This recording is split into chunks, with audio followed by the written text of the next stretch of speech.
두 분 장관님 고생이 많으십니다. 네. 이 질문이 중복해서 참 송구스럽습니다. 워낙 이 사태가 위중하고, 그래서 저 역시 같은 질문을 아니할 수 없습니다. 그래, 좀 양해하시고, 또 답변을, 진지하게 좀 이렇게, 할 수 있는 답변을 다 해 주십시오. 예.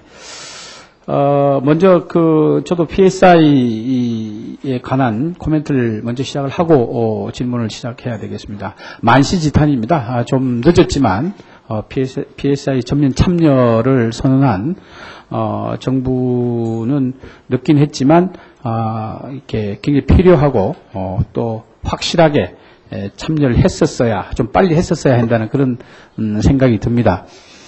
제가 이 질문을 준비하면서 어저께 북한의 핵실험 이후에 저녁에 준비를 하면서 PSI에 지금 빨리 참여를 해야 된다고 준비를 다 해놓았는데 오늘 아침에 이제 발표를 했기 때문에 이런 준비한 게 소용이 없게 됐습니다만은 참고 자료로 제가 한번 보니까요. 대통령께서 PSI에 곧 참여하겠다는 말씀을 7번 하셨습니다. 장관님. 그리고 우리 한성수 총리는 2번 하셨더만요. 그리고 우리 존경한 유명한 외무부 장관께서는 9회에 걸쳐서 곧 참여하겠다 말씀하셨는데 아직까지 참여 안 하고 오늘 아침에 하신 겁니다, 지금. 장관님 좀 어떻게 생각하십니까? 예, 송구스럽게 생각합니다. 그리고 별로 관계가 없는 듯이 생각했던 우리 통일부 장관께서도 2회에 걸쳐서 하셨더만요, 보니까. 예. 그래서 늦긴 했지만, 이 PSA 참여를 잘 하셨다는 생각을 말씀을 드리고요. 이번에 북한의 핵실험은 말이죠. 북한은 남한의 정치 상황 등은 전혀 고려의 대상이 되지 않고 있다는 것이 이 국상 중에 핵실험을 한 것으로 드러났습니다. 북한은 이번 2차 핵실험을 통해서 우리에게 북한의 핵무기 무장에 대한 목표를 결코 버리지 않았다는 것을 확인시켜줬고요. 또 북한이 주장하는 2012년 강성대국을 목표로 계속해서 핵실험을 할 것으로 보여집니다. 앞에서 우리 존경하는 의원들이 많이 그런 말씀이 계셨지만 앞으로 급변하게 될 한반도 안보 상황이 예상됨에 따라서 정부가 추진해온 2012년 4월 정시작전 통제권 전환 시기를 저는 연기해야 한다고 생각합니다. 많은 의원님들이 앞서 지적하셨지만 특히 다음 달에 있을 한미 정상회담에서 이 전작권 문제는 반드시 이 회의 아젠다로 선택이 되어야 된다고 생각을 합니다. 지금 잠깐 살펴보면 말씀이죠.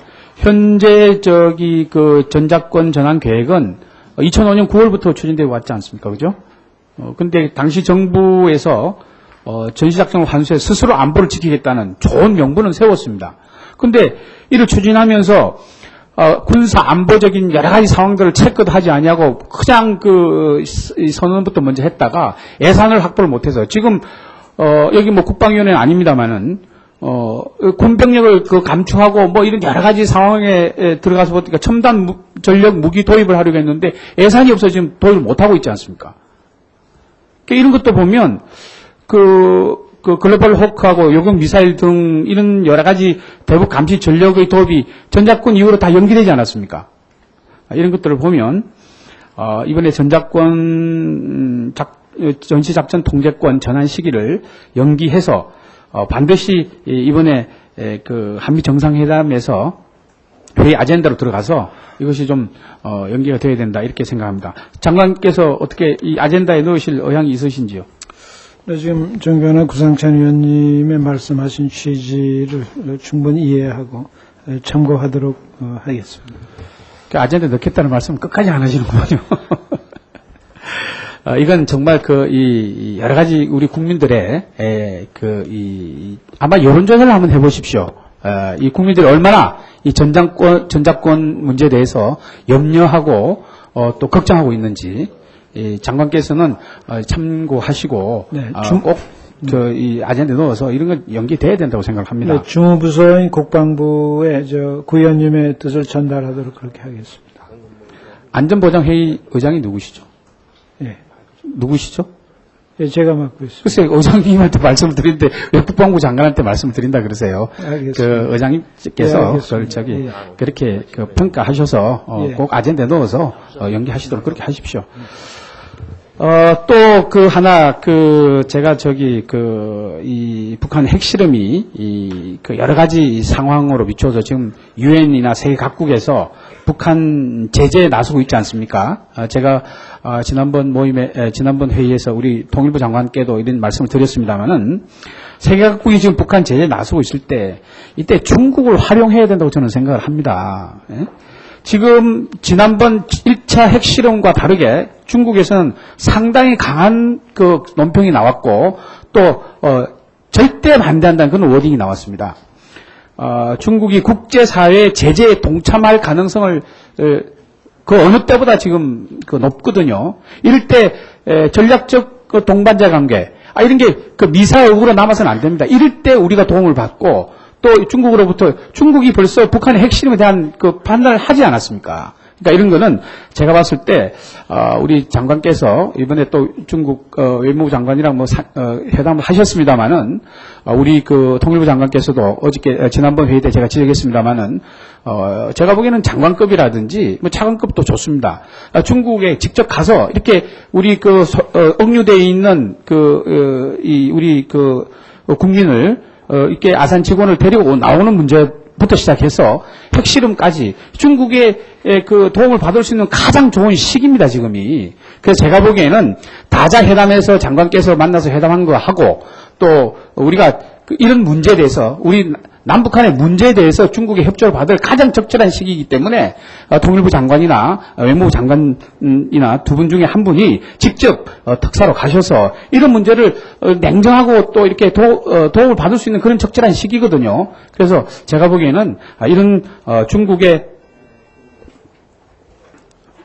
이런 말 더 쓰겠습니다. 중국의 협조를 도움을 받을 수 있는 가장 중요한 시기라고 저는 생각을 합니다. 그래서 장관 두 분께서 한 분 정도는 가서 이런 이 도움을 청하는 이런 모습들을 보여줘야 국민들이 안심할 수 있습니다. 그렇지 않습니까? 지금 이 핵실험을 하고 말이죠. 중국에서 강한 어조로 비판을 했는데 이럴 때 가서 이 전략적 동반자 관계의 위상을 다시 한번 세우면서 협조를 받을 수 있다고 생각을 합니다. 더군다나 지금 또 현대 아산 직원이 억류되어 있지 않습니까? 이런 것도 중국을 통해서 말이죠. 미국이 스웨덴 대사를 통해서 면접권을 받아내듯이 그런 여러 가지 상황들에 대해서 중국의 협조를 받을 가장 적절한 시기라 저는 그렇게 생각을 합니다. 그래서 장관님께서는 대통령 특사가 아니더라도 특사 자기로 가셔서 이런 중국의 많은 지원을 받아낼 적절한 시기로 생각을 합니다. 그래서 이번 기회에 이걸 계기로 이렇게 네, 정혜란 구의원님께서 아주 좋은 말씀 많이 해주셨고, 제가 양재철 부장하고도 수시로 모든 현안에 대해서 허심탄회하게 협의하기로 했습니다. 그래서 가까운 시일 내에 또 중국을 방문하도록 그렇게 하겠습니다. 감사합니다. 예, 수고하셨습니다. 다음은 한나라당의 황진아 의원님 질의해 주시기 바랍니다.